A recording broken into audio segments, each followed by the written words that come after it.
محترم حاضرین، عزیز بزرگوں اور بھائیوں، آج 27 جون 2024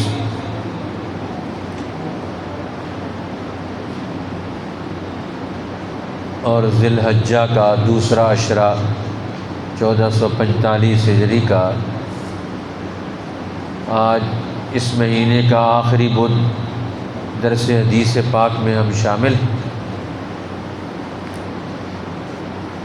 چونکہ آج کے درس حدیث پاک کا موضوع فضائل قرآن اور حضرت عثمان بن عفان رضی اللہ تعالی عنہ کے فضائل اور احوال سے متعلق ہے، تو آپ کے سامنے دو احادیث مبارکہ پڑھی۔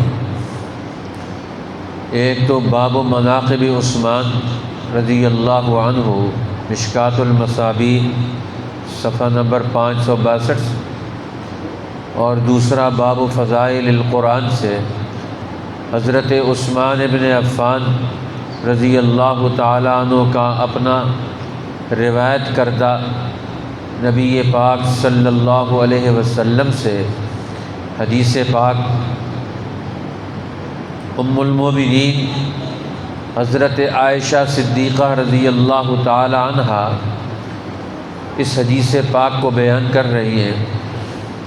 وہ فرماتی ہیں کہ نبی اکرم صلی اللہ علیہ وسلم نے حضرت عثمان کو فرمایا تھا، یا عثمان انہ لعل اللہ یقمصک قمیصا، کہ اللہ تعالیٰ تجھے ایک قمیص پہنائے گا، ایک خرقہ خلافت پہنائے گا۔ فَإِنْ أَرَادُوكَ عَلَىٰ خَلْعِهِ، اگر لوگ تجھ سے اس کرتے کو، اس قمیص کو، اس خرقے کو اتارنے کے بارے میں کہیں، فَلَا تَخْلَعْ لَهُمْ، ان کی بات نہ ماننا، اس کرتے کو، اس خرقہ کو، اس خلافت کو مت چھوڑنا، ایسے لوگوں کی بات مت ماننا۔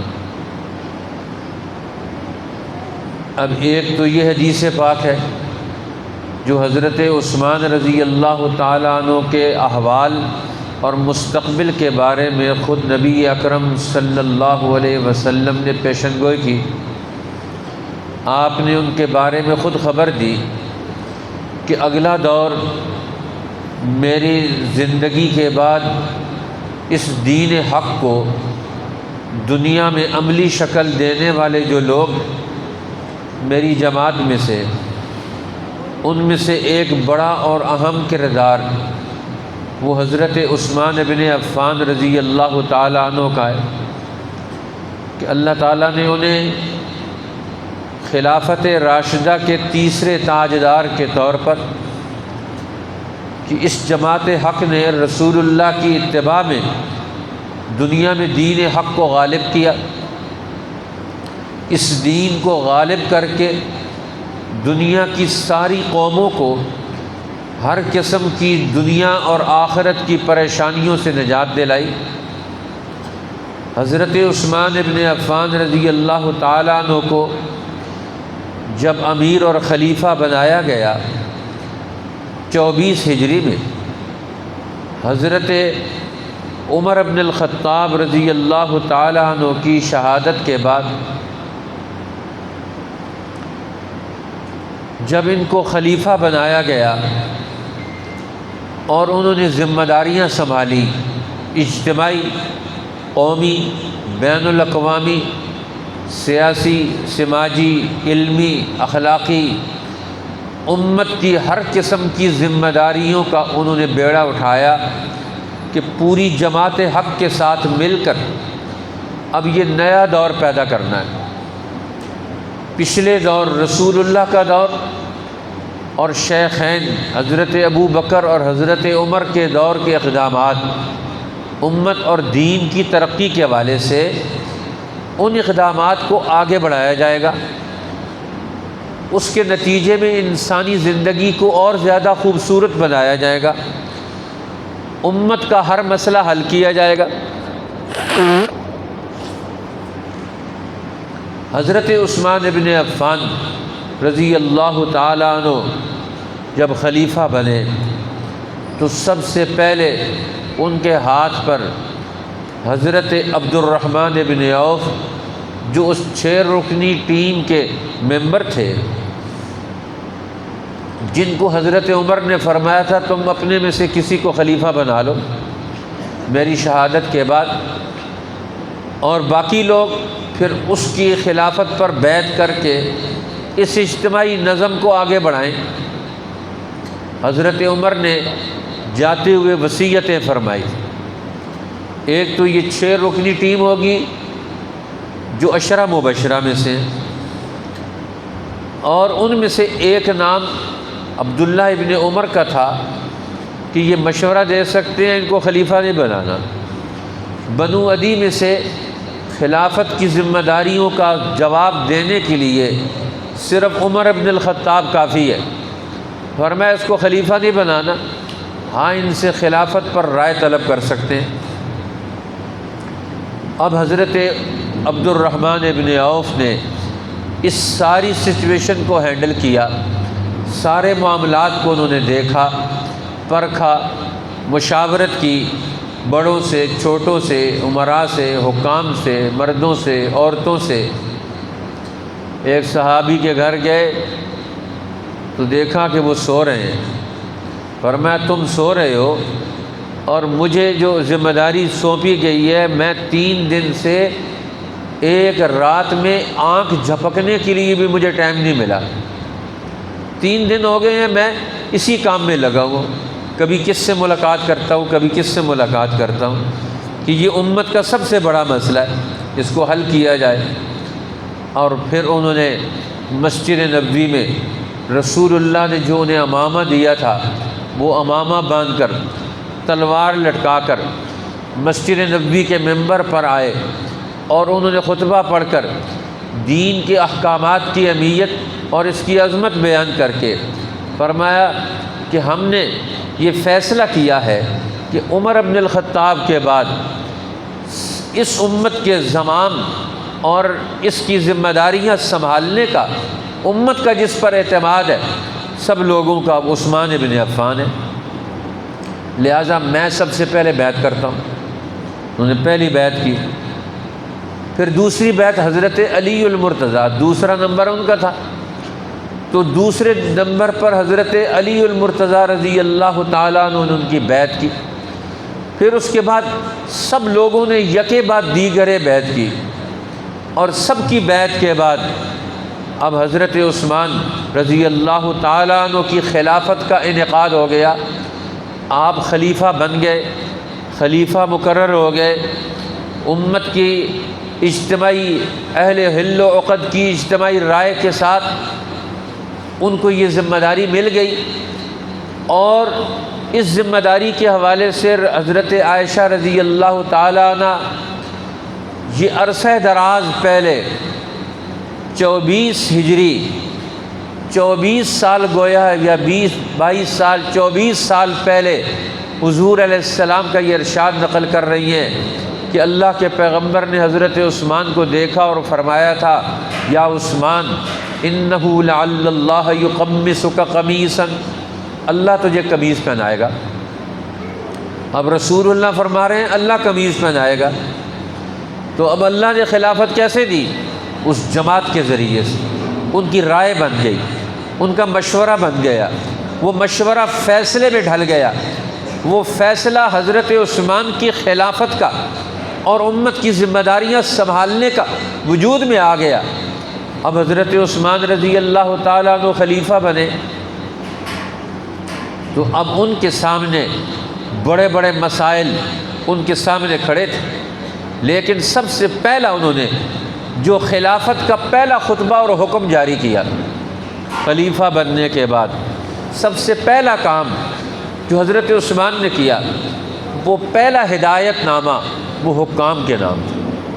جتنے اس دور کے حکمران، گورنر، عمال، قاضی، جج اور امت کے ذمہ دار خلافت راشدہ اور رسول اللہ کے دور سے پہلے سے چلے آتے تھے، ان کے نام پہلا خط انہوں نے لکھا اور اس خط میں یہ اصولی مسئلہ سمجھایا۔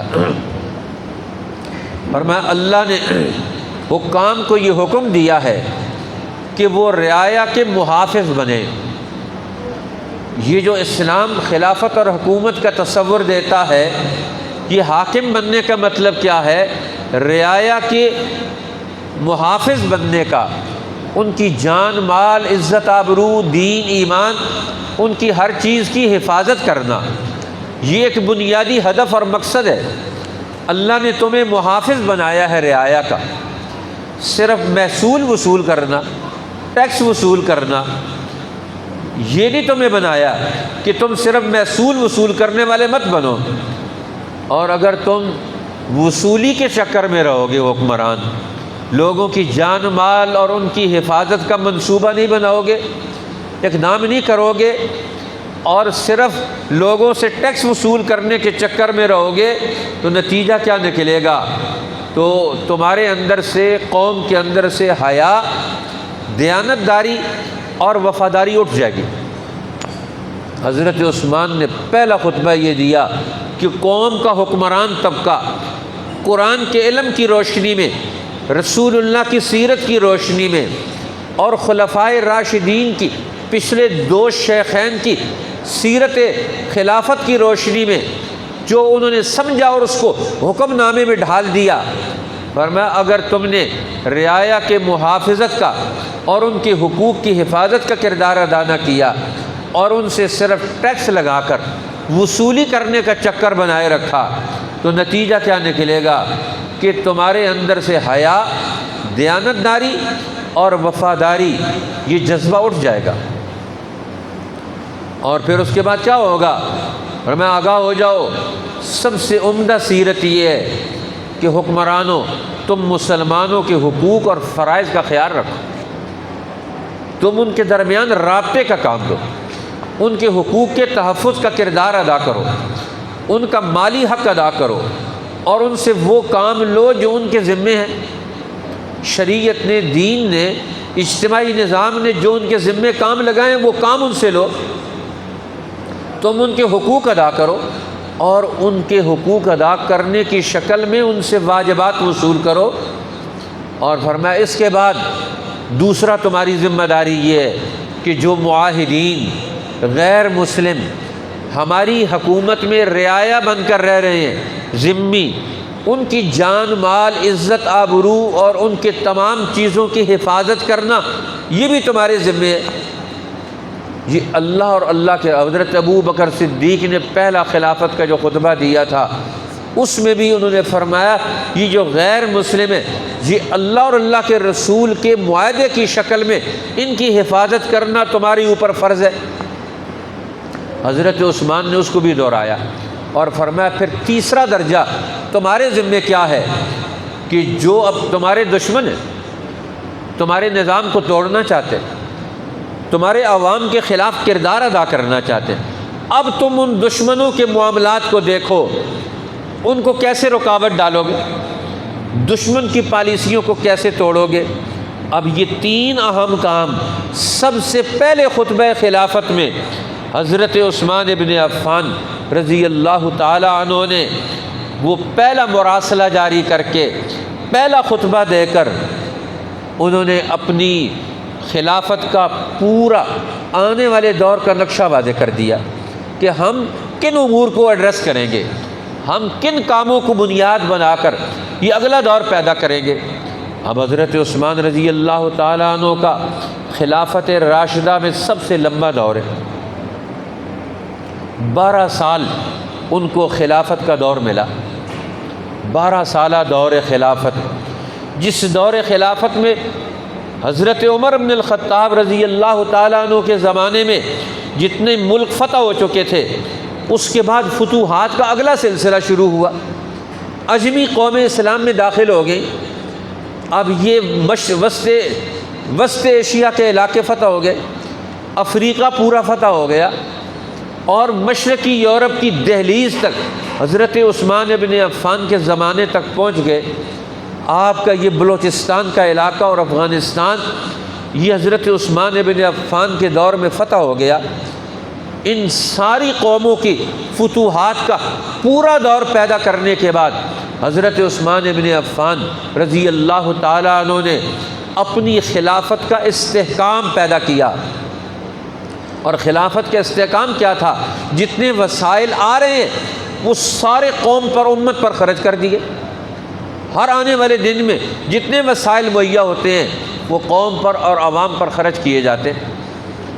اب ان کے زمانہ خلافت میں انہوں نے اتنی ترقی دی قومی اور اجتماعی زندگی کو کہ سفر ہر آدمی کا فری ہو گیا، کھانا سفر میں، پینا سفر میں، جانوروں کا چارہ سفر کے اندر، وہ ہر جگہ سرائے پر وہ مفت ملتا تھا، اور ہر راستے کے اندر مفت پانی حضرت عثمان ابن عفان نے سبیلیں لگوا دی، صاف اور شفاف پانی۔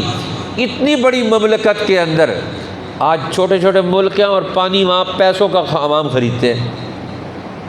حضرت عثمان کا تو مزاج ہی وہی تھا، کیونکہ رسول اللہ صلی اللہ علیہ وسلم جب مدینہ طیبہ تشریف لے گئے تو وہاں مدینہ میں میٹھے پانی کا صرف 2 کنویں تھے۔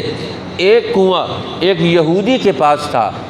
آپ نے فرمایا یہ کون ہے جو بیر روما کو خرید کر اپنے ساتھ مسلمانوں کے پانی کو شامل کر کے مسلمانوں کے لیے وقف کر دے؟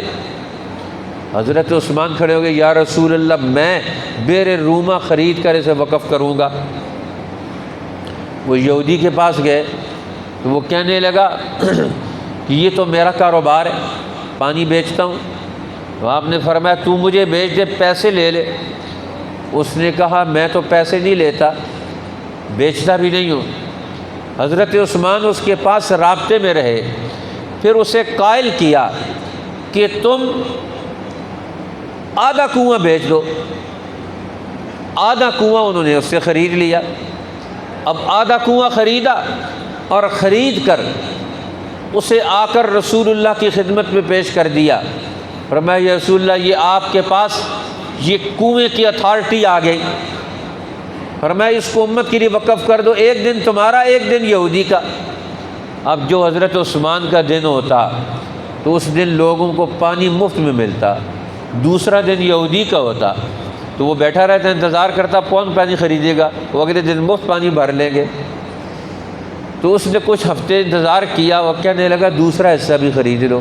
انہوں نے کہا میں نے تو تمہیں پہلے کہا تھا پورا دے دو۔ ٹھیک ہے، اب 35,000 درہم میں وہ کنواں خرید کر امت کے لیے وقف کر دیا، پانی کا نظام وہ مہیا کر دیا۔ یہ پانی ایک بنیادی ضرورت ہے۔ اور پھر حضرت عثمان کو خلافت ملی تو پوری مملکت میں سبیلیں لگوا دی مفت میں پانی کی، ہر ایک آدمی کو پانی میسر اور ہر جگہ پانی میسر ہو۔ کوئی آدمی پانی کی ضرورت کے بغیر وہ نہیں رہ سکتا، لہٰذا پانی مفت میں اسے ملنا چاہیے۔ اب یہ تو مسلمانوں کے دور کا حال تھا، اور آج کل تو ہمارے ہاں یہ ہے کہ ہر پانی گندا آلودہ ہے اور ہر پانی پیسوں کے ساتھ ملتا ہے۔ مسلمان ملکوں کے اندر بھی یہ بڑی تباہی اور بربادی پیدا ہوگی۔ اب حضرت عثمان ابن عفان رضی اللہ تعالیٰ عنہ جیسے خلیفہ بنے تو اللہ کے پیغمبر جو ان کو پہلے بتا گئے تھے لعل اللہ یقمصک قمیصا، اللہ تجھے خلافت کا کرتا پہنائے گا، خرقہ خلافت آپ کو پہنایا جائے گا۔ کچھ لوگ اسے اتارنے کی کوشش کریں گے، فلا تخلا لہم، ان کے کہنے پر اس سیاسی اور اجتماعی معاملات میں تم دباؤ میں مت آنا۔ سیاست میں کیا ہوتا ہے؟ دوسروں کو دباؤ میں لایا جاتا ہے اور اپنے فیصلے کروائے جاتے ہیں۔ آج امریکہ اور یورپ کی قومیں کیا کرتے ہیں؟ ساری دنیا کے مسلمان ملکوں کو انہوں نے دباؤ میں رکھا ہوا ہے، وہ اپنے فیصلے کرواتے ہیں ان کو دباؤ میں لا کر۔ تو حضرت عثمان کو رسول اللہ فرما رہے ہیں خلافت ملے گی، امت کی ذمہ داریاں ملیں گی، ان ذمہ داریوں کو تم نے علم اور شعور کی بنیاد پر، دینی تقاضوں کی بنیاد پر ان کو پورا کرنا ہے، کسی کے دباؤ میں نہیں آنا۔ جو سیاسی قوتیں دوسروں کے دباؤ میں آ جاتی ہیں ان کی سیاست فیل ہوگی، ختم ہوگی۔ سیاست کو قائم رکھنا ہے، خلافت کو قائم رکھنا ہے، حکومت کو قائم رکھنا ہے، تو حضرت عثمان کو رسول اللہ 24 سال پہلے رائے دے رہے ہیں انہیں سمجھا رہے ہیں، اصول بتا رہے ہیں کہ سیاست کا بنیادی اصول کیا ہے، کہ لوگ تمہاری اوپر دباؤ ڈالیں گے خلیفہ بننے کے بعد۔ فرمایا فَإِنْ أَرَادُوكَ عَلَىٰ خَلْعِهِ، اگر وہ تیرے سے ارادہ کریں کہ تجھے دباؤ میں لا کر خلافت کے منصب سے تجھے الگ کر دیں، فَلَا تَخْلَعْ لَهُمْ، ان کے اس غلط سیاسی دباؤ کو مت قبول کر۔ ہاں اگر صحیح بات کریں، حضرت عثمان رضی اللہ تعالیٰ عنہ ہر ایک کی صحیح بات مانتے تھے، جو آ کر مشورہ دیتا، صحیح مشورہ دیتا، اس کا ہر مشورہ مانتے۔ جو باغی آئے تھے ان سے بھی پوچھا تمہارا مسئلہ کیا ہے، تمہارا مسئلہ حل کرتے، وہ کوئی مسئلہ پیش نہیں کر سکے اپنا، تمہیں پریشانی کیا ہے؟ تو انہوں نے کہا تمہارا ہر مسئلہ حل کیا جائے گا۔ تو ہر مسئلے کے حل کرنے کی انہوں نے یقین دہانی کرائی۔ اس لیے نبی پاک صلی اللہ علیہ وسلم سے انہوں نے خود پورا علم اور شعور حاصل کیا، اور پورا قرآن رسول اللہ صلی اللہ علیہ وسلم کو دنیا سے تشریف لے جانے سے پہلے پورا قرآن رسول اللہ کو سنایا، زبانی سنایا۔ اب یہ پوری سند لی قرآن کی، اور حضرت علی، عبداللہ ابن مسعود اور حضرت عثمان ابن عفان وہ فرماتے تھے کہ ہم رسول اللہ سے جب قرآن سیکھتے تھے ایک ایک سورت، اگلی سورت اس وقت سیکھتے تھے کہ جب ہم وہ سارا علمی طور پر، عملی طور پر اس کو سمجھ نہ لیں اور عمل کرنے کے لیے پوری طرح تیار نہ ہو جائیں۔ ہم نے کبھی آگے بڑھ کر اگلا حصہ نہیں پڑھا قرآن کا۔ اس لیے قرآن حکیم سے ان کو شغف تھا، علوم نبوت سے ان کو شغف تھا، اور اس کے لیے عملی طور پر وہ تیار رہتے تھے۔ اور انہوں نے خود بھی اپنے شاگرد پیدا کیے قرآن حکیم کے بارے میں، وہ امت کو رہنمائی دیتے ہیں۔ حضرت عثمان ابن عفان رضی اللہ تعالیٰ عنہ انہوں نے فرمایا اگر ہمارے دل پاک اور صاف ہوں تو ہم قرآن پاک کی تلاوت سے کبھی سیر نہیں ہو سکتے۔ قرآن کی تلاوت کرنے سے کون آدمی تنگ ہوگا؟ کون آدمی اس کو بھاری سمجھے گا؟ وہ آدمی جس کے دل میں کھوٹ ہوگا، دنیا کی محبت ہوگی، شیطان کا اثر ہوگا، وہ قرآن پڑھنے سے تنگ ہو جائے گا۔ اور قرآن پڑھنے سے وہ تنگ نہیں ہو سکتا جس کا دل پاک اور صاف ہے، اللہ کے کلام سے وہ کبھی سیر نہیں ہوگا۔ اس لیے خود فرماتے ہیں کہ میں سمجھتا ہوں کہ مجھ پر ہرگز مجھے گوارا نہیں کہ ایک دن بھی میرا ایسا گزر جائے جس میں میں قرآن مجید کو نہ دیکھ لوں، قرآن کو نہ کھول لوں۔ کہتا ہے مجھے گوارا نہیں کہ قرآن پاک سے ایک دن بھی میری الگ تھلگ زندگی گزر جائے، میں قرآن کو کسی دن نہ کھولوں نہ پڑھوں، مجھے یہ گوارا نہیں۔ ہر روز قرآن پاک کھولتے ہیں اور اسے پڑھتے ہیں اور عمل کی نیت سے پڑھتے ہیں۔ پھر اسی لیے انہوں نے فرمایا کہ مجھے 3 چیزیں پسند ہیں۔ حضرت عثمان ابن عفان فرماتے ہیں ایک، مجھے بھوکوں کو کھانا کھلانا مجھے بہت پسند ہے۔ دوسرا، بے لباس لوگوں کو لباس مہیا کرنا، کپڑے پہنانا، یہ بھی مجھے بہت پسند ہے۔ اور قرآن حکیم کی تلاوت کرنا، میں اپنا فارغ وقت قرآن کی تلاوت میں، اللہ کے تعلق میں گزاروں، مجھے یہ بھی بہت پسند ہے۔ پھر حضرت عثمان ابن عفان رضی اللہ تعالیٰ عنہ فرماتے ہیں، فرمایا 4 چیزیں ایسی ہیں جن کے ظاہر میں فضیلت بہت بڑی ہے اور ان کا باطن فرض ہے۔ ظاہری فضیلت رکھتے ہیں لیکن ان کی باطن کی زندگی، ان کے باطن کے اندر سے جو چیز پھوٹ رہی ہے وہ فرض ہے، لوگ اس سے غافل ہیں۔ وہ کون سی چیز ہے؟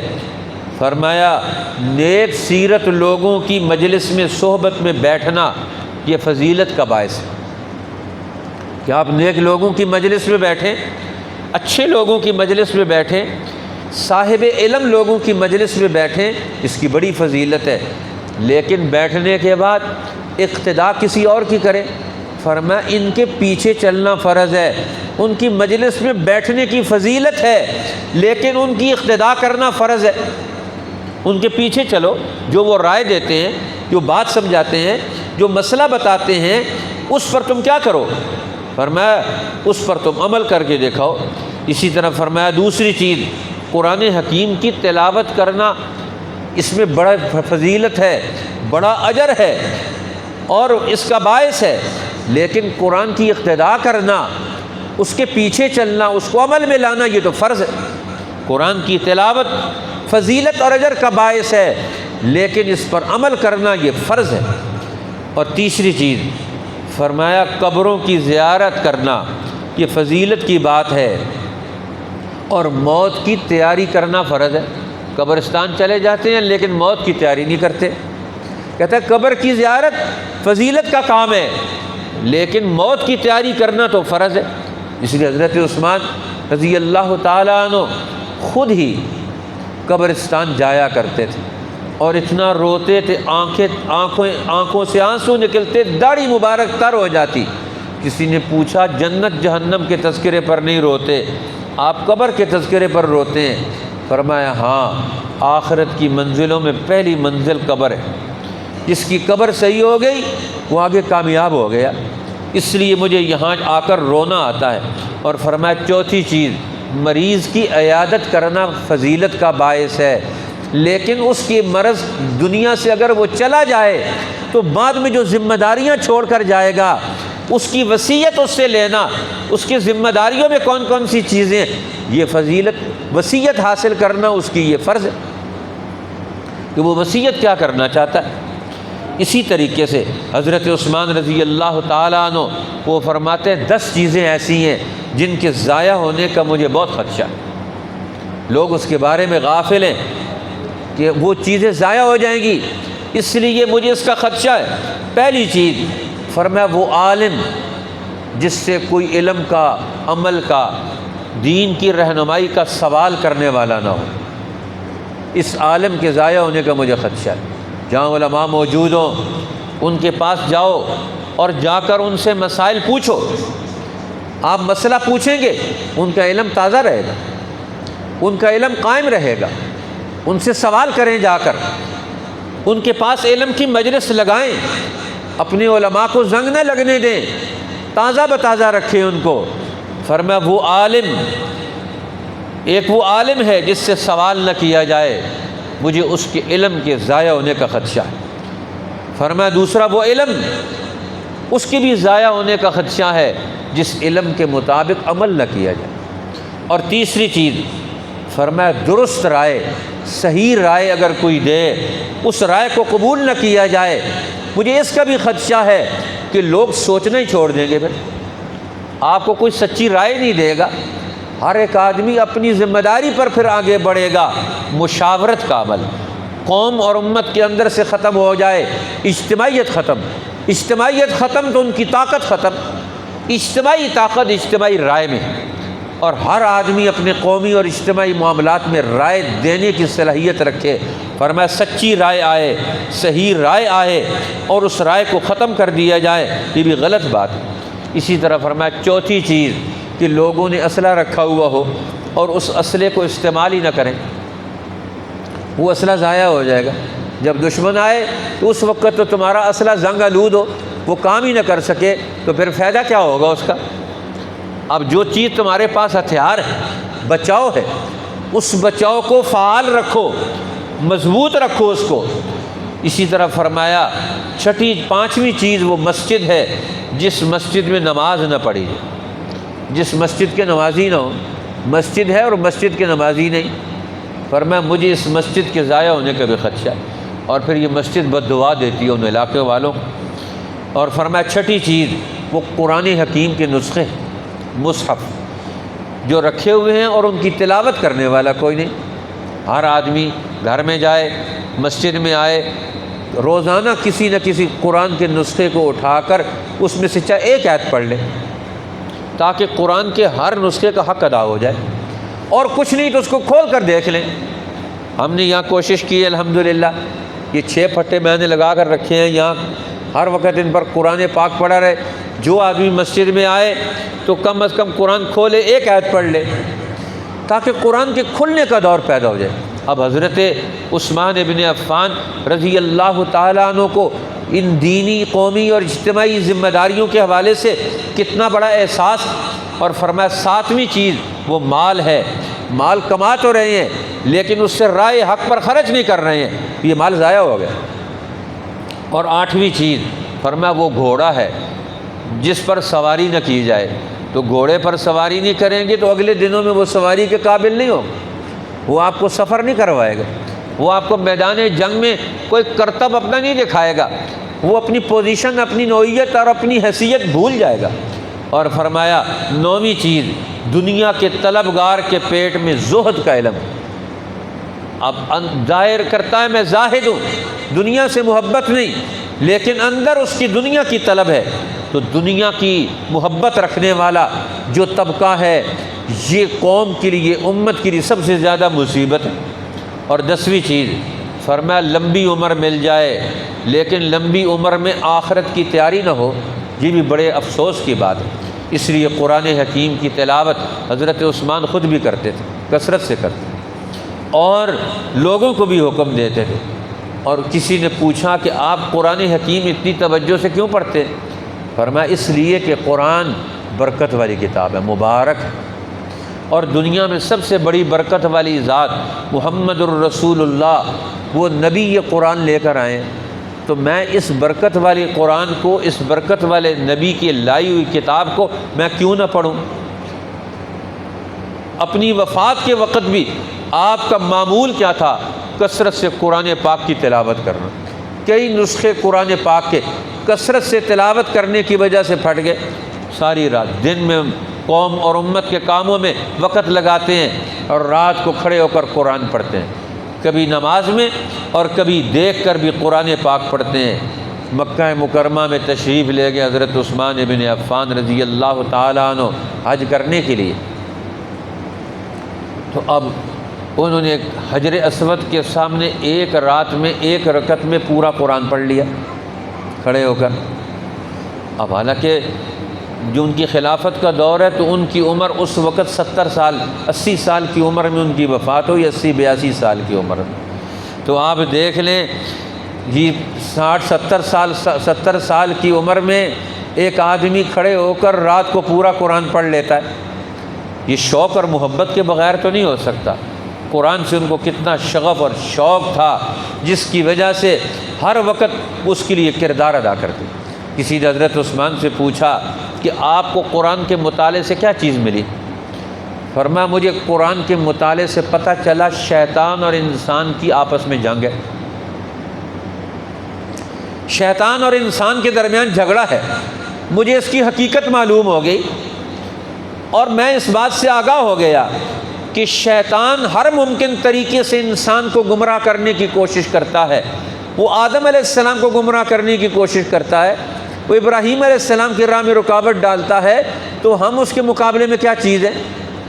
کہتے مجھے یہ پتہ چلا کہ شیطان ہر وقت اس کوشش میں ہے انسان کو اللہ کے حکم سے ہٹائے، اور انسان کی جنگ شیطان کے ساتھ یہ ہے کہ وہ اللہ کے حکم سے کسی دور میں بھی ہٹنے کے لیے، بچنے کے لیے تیار نہ ہو۔ اس لیے وہ شیطان کے داؤ میں اور اس کے دباؤ میں اور اس کے وسوسے میں نہیں آئے گا۔ اور اس کے وسوسے سے بچنے کا راستہ کون سا ہے؟ یہ اپنی شہوت کو، اپنی خواہشات کو کنٹرول کر لے تو یہ شیطان کو کنٹرول کر لے گا، یہ اللہ کی طاقت اور پناہ میں آ جائے گا اپنی خواہشات کو کنٹرول کر کے۔ اس لیے حضرت عثمان ابن عفان رضی اللہ تعالیٰ عنہ ان عظیم لوگوں میں سے ہیں کہ جنہوں نے دنیا میں بڑا کردار ادا کیا، اللہ اور اللہ کے رسول کی محبت کی بنیاد پر بڑا کردار ادا کیا، اور اپنی چاہت کو بھی قربان کر دیا۔ اب رسول اللہ بدر کے میدان میں جا رہے ہیں، آپ کی بیٹی، آپ صلی اللہ علیہ وسلم کی بیٹی سیدہ رقیہ رضی اللہ تعالیٰ عنہ وہ حضرت عثمان کے نکاح میں بیمار ہیں۔ آپ نے فرمایا ان کی خواہش تھی اپنی کہ میں بدر کے میدان میں رسول اللہ کے ساتھ ہوں، لیکن رسول اللہ نے حکم دیا نہیں، تم تیمارداری کرو، دیمار پرسی کرو، ان کا خیال رکھو، پیچھے چھوڑ کر گئے۔ جب بدر کی خوشخبری لے کر زید بن حارثہ آئے تو اس وقت حضرت عثمان ابن عفان حضرت رقیہ کو دفن کر کے مٹی جھاڑ کر واپس آ رہے ہیں، آنکھوں سے آنسو جاری تھے اور چہرے پر غم کے آثار بھی ہیں۔ اور جب خوشخبری ملی بدر کی فتح کی تو ایک طرف دوسری طرف خوشی بھی ہے اسلام کے غلبے کی، مسلمانوں کی فتوحات کی، اب کیا کیا جائے؟ ایک ہی وقت میں ایک ہی دل پر ایک طرف سے غم سوار ہے، ایک طرف سے خوشی کے آثار ہیں۔ اب دونوں کو جمع کر کے عثمان ابن عفان چہرے سے غم کے آثار بھی معلوم ہو رہے ہیں، اور دوسری طرف اسلام کی فتح کی خوشیوں کا اس سے بھی سرشار ہے کہ اللہ نے اسلام کو دنیا میں فتح دے دی، غلبہ دے دیا۔ اور اللہ کے پیغمبر نے واپس آ کر فرمایا، عثمان انک ممن شہید بدرن، تو بدر میں شامل ہونے والے لوگوں میں سے ہے، تیرا ہم نے بدر کے مال غنیمت میں سے حصہ مقرر کر دیا۔ اب بدر میں شریک نہیں ہوئے لیکن اللہ کے رسول کا حکم مانا، تو اللہ کے پیغمبر نے اتنی بڑی قربانی پر فرمایا تجھے ہم نے بدر کے شریک لوگوں میں شامل کر دیا۔ فرمایا ان لک اجر رجل ممن شہید بدرا وسہما، فرمایا بدر میں شریک ہونے والے لوگوں کی طرح تجھے حصہ بھی ملے گا، تجھے اجر بھی ملے گا، تجھے ثواب بھی ملے گا۔ اس لیے حضرت عثمان رضی اللہ تعالیٰ عنہ نے امت کا ہر دور میں بھرپور کردار ادا کر کے ان کو ہر بحران سے اور ہر مسئلے سے نکالا۔ ایک صحابی کہتے ہیں، صاحب تبری نے اپنی کتاب میں لکھا، حضرت عثمان رضی اللہ تعالیٰ عنہ کے زمانے میں فتوحات میں مال غنیمت وہ لوگوں میں تقسیم ہونا شروع ہوا، تو مال غنیمت اتنا تقسیم ہوا کہ کوئی آدمی بھی ایسا نہیں بچا جس کو مال غنیمت میں سے حصہ نہ ملا ہو، مال غنیمت میں سے اس کو حصہ نہ ملا ہو۔ یہاں تک کہ 4000 اوقیہ کی تھیلی ایک آدمی کو دی گئی، وہ چاندی کی تھیلی اوقیہ، 4000 اوقیہ چاندی ایک آدمی کے حصے میں آئی۔ وہ کہتے ہیں 83 کلو کے قریب چاندی ایک آدمی کے حصے میں آئی۔ جتنا مال آ رہا ہے، اب تو حکمران طبقوں میں مال آتا ہے تو اوپر ہی چلا جاتا ہے۔ اب یہ خلفائے راشدین ہے، مال غنیمت آ رہا ہے تو نیچے تک تقسیم ہو رہا ہے، ہر آدمی تک اس کا حصہ پہنچ رہا ہے، ہر آدمی خوشحالی کی زندگی بسر کر رہا ہے۔ تو حضرت عثمان ابن عفان رضی اللہ تعالیٰ عنہ رسول اللہ کا یہ ارشاد نقل کرتے ہیں، خیرکم من تعلم القرآن وعلمہ، تم میں سے سب سے بہترین آدمی وہ ہے جو خود قرآن سیکھے اور دوسروں کو قرآن سکھائے۔ تو اس لیے حضرت عثمان نے اپنے زمانہ خلافت میں بھی تعلیم قرآن پر سب سے زیادہ توجہ دی، امت کو قرآن حکیم پر جمع کیا، اور تدوین قرآن کا تیسرا دور حضرت عثمان ابن عفان کے زمانے میں انہوں نے قراء، علماء، حفاظ کو جمع کر کے اجمی قومیں جو اسلام میں داخل ہو رہی ہیں ان کو قرآن سمجھنے میں جو مشکلات ہیں ان کی مشکلات کو کیسے دور کیا جائے گا اس کا انہوں نے انتظام کیا۔ اس اعتبار سے انہوں نے بڑے لوگ، درمیانے لوگ، نئے آنے والے مسلمان، نئے اسلام میں داخل ہونے والی اجمی قومیں، ان سب کی رعایت رکھتے ہوئے قرآن حکیم کو علم کے درجے میں، قرآن حکیم کو کتاب مقدس کے درجے میں لا کر انہوں نے پوری امت کے اندر قرآن حکیم کا ایک نیا دور پیدا کر دیا۔ پوری امت کے لوگوں کو قرآن حکیم کے ساتھ انہوں نے جوڑ دیا، ہر آدمی اس کا سمجھنے والا ہو، اس کے پڑھنے والا ہو، اس پر عمل کرنے والا ہو، اس کے ساتھ تعلق رکھنے والا ہو۔ اور انہوں نے امت کی ضرورتوں کا بھی خیال رکھا کہ لوگ ایک ہی چیز کو نہ سمجھنا شروع کر دیں۔ اب رسول اللہ صلی اللہ علیہ وسلم نے حج کیا تو مسافر تھے، 2 رکعت پڑھائی۔ حضرت ابو بکر مسافر تھے، انہوں نے 2 رکعت پڑھائی۔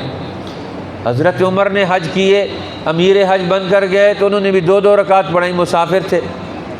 حضرت عثمان نے وہاں شادی کی اور وہاں جا کر 15 دن قیام کیا اور وہاں جا کر 4 رکعت پڑھائی سب لوگوں کو، تاکہ لوگ یہ نہ سمجھیں کہ حج کے اندر نماز ہی قصر ہے، ہمیشہ قصر نماز پڑھنی ہے۔ فرمایا قصر نماز ہے لیکن مسافر کے لیے، جو مسافر نہیں اس کے لیے قصر نماز نہیں۔ اس لیے انہوں نے اپنی حیثیت تبدیل کر کے وہاں سب لوگوں کو 4 رکعت پڑھائی ہر میدان میں۔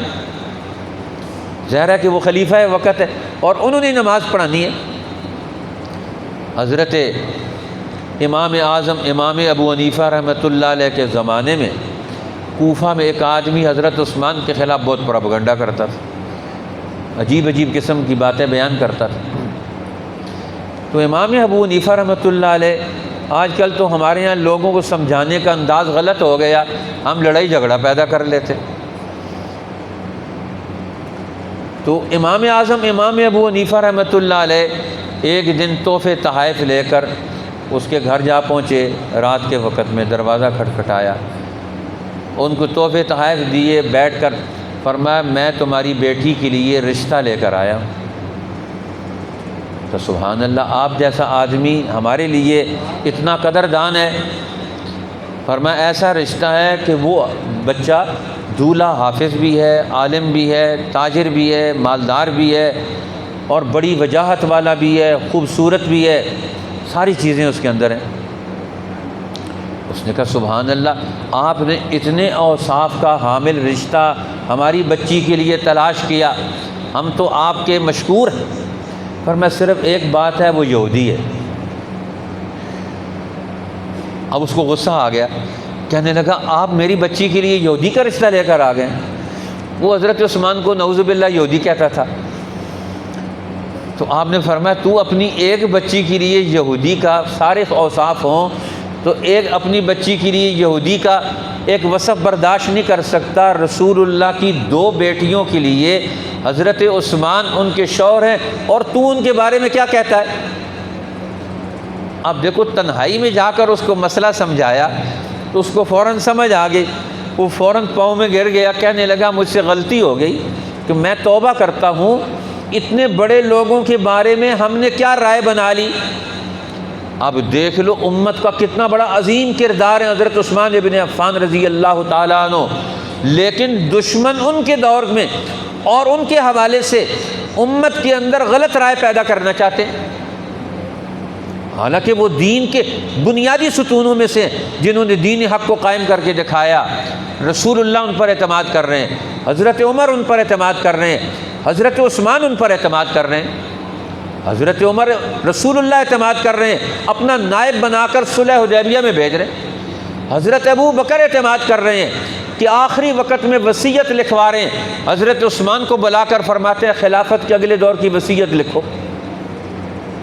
حضرت عمر اعتماد کر رہے ہیں کہ 6 آدمیوں کا نام مقرر کیا، ان میں سے ایک نام حضرت عثمان ابن عفان کا ہے، جن پر علی المرتضیٰ اعتماد کر رہے ہیں، جن پر امام حسن اور امام حسین اعتماد کر رہے ہیں۔ آج امت کے اندر ان لوگوں کے حوالے سے جو رائے حق پر اور دین حق پر استقامت دکھانے والے ہیں، ان کے بارے میں غلط پروپیگنڈا کیا جائے، فتوے لگوائے جائیں، ان کے بارے میں غلط رائے پیدا کی جائے، یہ بہت بڑا طوفان ہے۔